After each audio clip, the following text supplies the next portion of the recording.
Perform dismantling clutch assembly, cleaning and inspecting parts. Hello, मेरा नाम प्रीति है।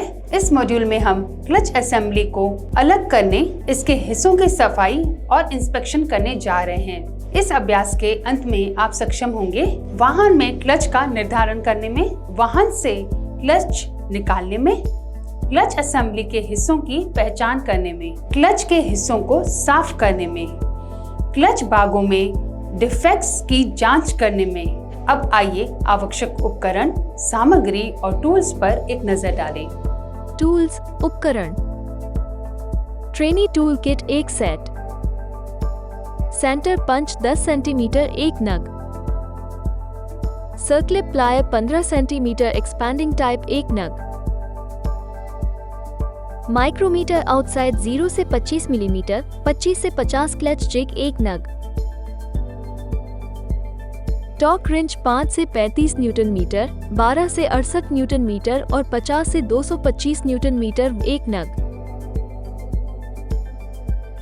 फीलर गेज 20 ब्लेड मीट्रिक 1 नग,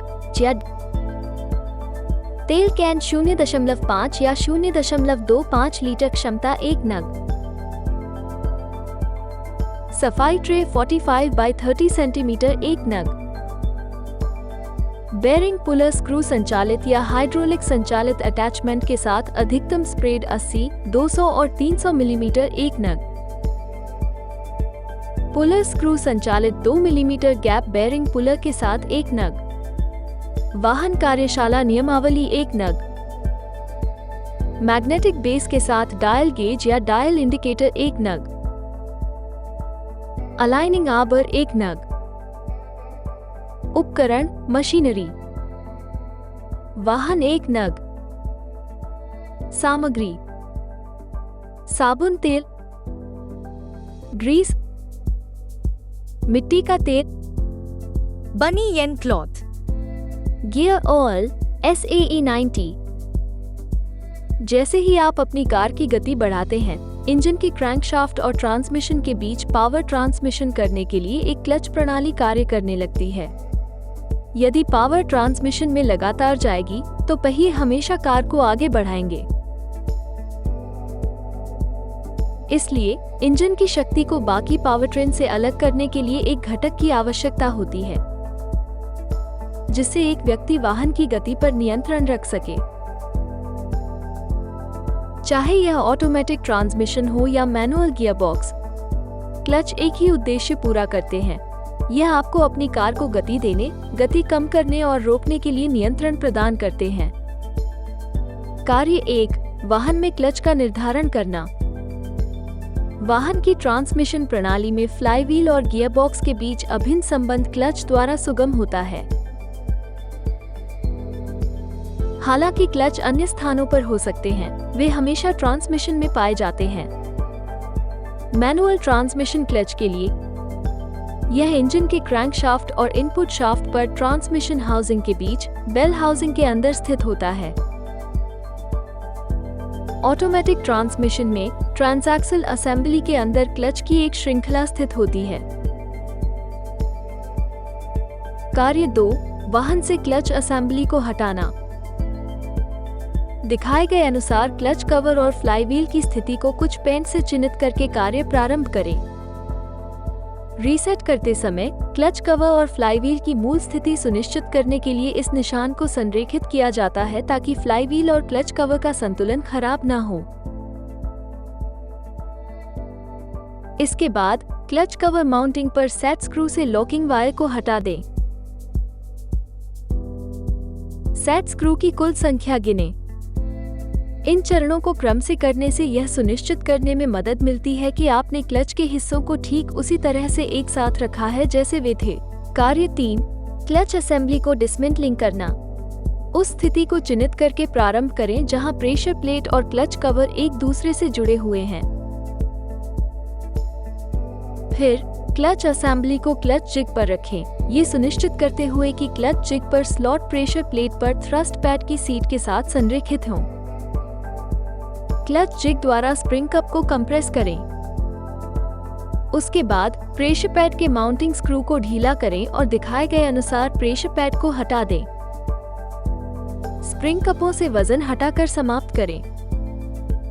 इन चरणों को एक के बाद एक करने से क्लच के हिस्सों को सावधानी पूर्वक और नियंत्रित तरीके से अलग करने में मदद मिलती है। इसके बाद क्लच जिग से pressure plate, springs, clutch cover assembly और प्रेशर पैड हटा दें। रिटेनिंग प्लेट के माउंटिंग सेट स्क्रू को ढीला करें और रिटेनिंग प्लेट को हटा दें। फिर क्लच फिंगर ब्रैकेट को कसने वाले माउंटिंग सेट स्क्रू को ढीला करें और क्लच फिंगर्स, ब्रैकेट और एक्सेंट्रिक पिन को हटा दें। कार्य 4, क्लच असेंबली के हिस्सों की पहचान करना। अलाइनिंग आबर और क्लच जिग का उपयोग करके क्लच के हिस्सों को हटा दें। Clutch cover, flywheel, mounting set screw, pilot bearing, shaft spline, clutch plate, peg, aligning arbor, drive shaft. कार्य 5, क्लच हिस्सों की सफाई करना। क्लच के हिस्सों, pressure plate, face plate, clutch plate, spring, withdrawal plate, release bearing, release lever और pilot bearing आदि को मिट्टी के तेल से साफ करें और फिर कपड़े से पोंछकर साफ करें। कार्य 6, क्लच हिस्सों में डिफेक्ट्स की जांच करना। विभिन्न संकेतकों के लिए क्लच प्लेट का आकलन करके निरीक्षण करें, जिसमें लाइनिंग वियर जलने के निशान, ढीला रिवर्ट्स, टूटी हुई स्प्रिंग्स, लाइनिंग में क्रैक्स और स्प्लाइन में वियर शामिल है। इसके बाद प्रेशर प्लेट और फेस प्लेट की जांच करें, रेडियल हीट क्रैक्स, वियर और टेपर। स्प्रिंग्स की जांच करें और देखें कि क्या उनमें कोई क्रैक्स है। इसके अलावा स्प्रिंग्स की मुक्त लंबाई को मापने के लिए एक स्प्रिंग कंप्रेशन टेस्टर का उपयोग करें और सटीकता के लिए विनिर्देशों के साथ इसकी तुलना करें। फिंगर्स के घिसाव की जांच करें और घिसाव, गड्ढे या जलने के निशान के लिए पायलट बेयरिंग और रिलीजिंग बेयरिंग दोनों को भी बारीकी से देखें। निकासी प्लेट की टूट फूट की जांच करें। नियमावली में बताए अनुसार डिफेक्टिव पार्ट्स को बदलें। टूट फूट के किसी भी लक्षण के लिए निकासी प्लेट को देखकर जांच पूरी करें। नियमावली में बताए अनुसार डिफेक्टिव पार्ट्स को बदलें। इस सावधानी पूर्वक जांच से यह सुनिश्चित हो जाता है कि पूरी क्लच असेंबली का अच्छी तरह से मूल्यांकन किया गया है और आप आवश्यकतानुसार किसी भी खराब या डैमेज्ड हिस्से को बदल सकते हैं। इस अभ्यास के अंत पर आ गए हैं। आइए इस मॉड्यूल में हमने जो सीखा है उसका पुनर्कथन करें। हमने सीखा है वाहन में क्लच का निर्धारण करना, वाहन से क्लच निकालना, क्लच असेंबली के हिस्सों की पहचान करना, क्लच के हिस्सों की सफाई करना, क्लच भागों में दोषों की जांच करना। इस प्रकार हमने क्लच असेंबली को डिसमेंटलिंग करना, उसके हिस्सों की सफाई और इंस्पेक्शन करना सीख लिया है। आशा है आपको इसकी स्पष्ट समझ हो गई होगी। इस अभ्यास को अपने प्रशिक्षक की सहायता से करें। धन्यवाद।